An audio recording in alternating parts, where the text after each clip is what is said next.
Studio Sheikhpura. DJ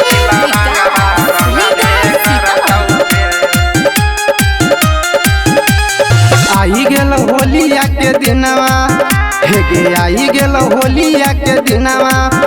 अब चलत न कवनो बहनवा, चोलिया फड़ावे करतौगे, लहंगावा रंगावे करतौगे।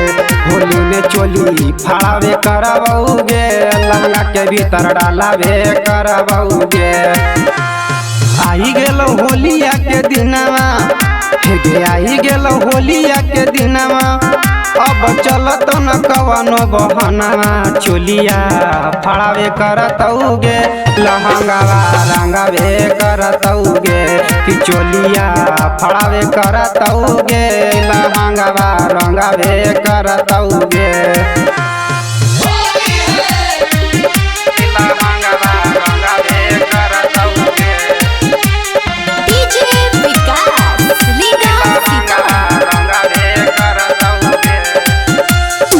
नीचवा से छौरा न डालतौ, ऊपरा से बुढ़ावा न गे। ऊपरा से बुढ़ावा न डालतौ, ऊपरा से बुढ़ावा न गे। छौरा सब डालतौ तोरा चोली के भीतर गे। चोली के भीतर गे, छौरी चोली के भीतर गे। चाहे घुसे पड़तो के करोगे घरवा, चाहे घुसे पड़तो के करोगे घरवा।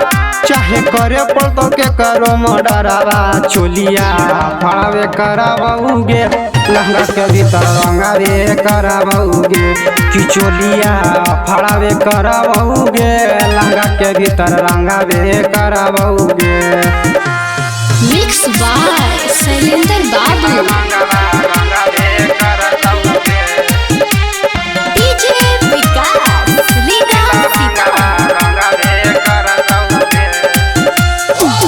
जब जब आवौ होली कहाराने से रंगबैनी गे।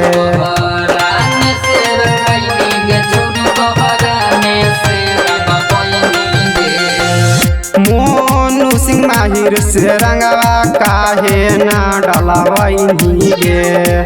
काहे ना डलबैनी गे, छौरी काहे ना डलबैनी गे। आज रंग देबो दुनू बैलुनावा, हे गे रंग देबो दुनू बैलुनावा।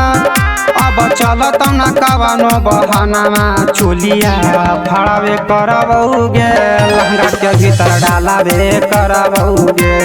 कि चोलिया फड़ावे करबौगे, लहंगा के भीतर डालावे करबौगे।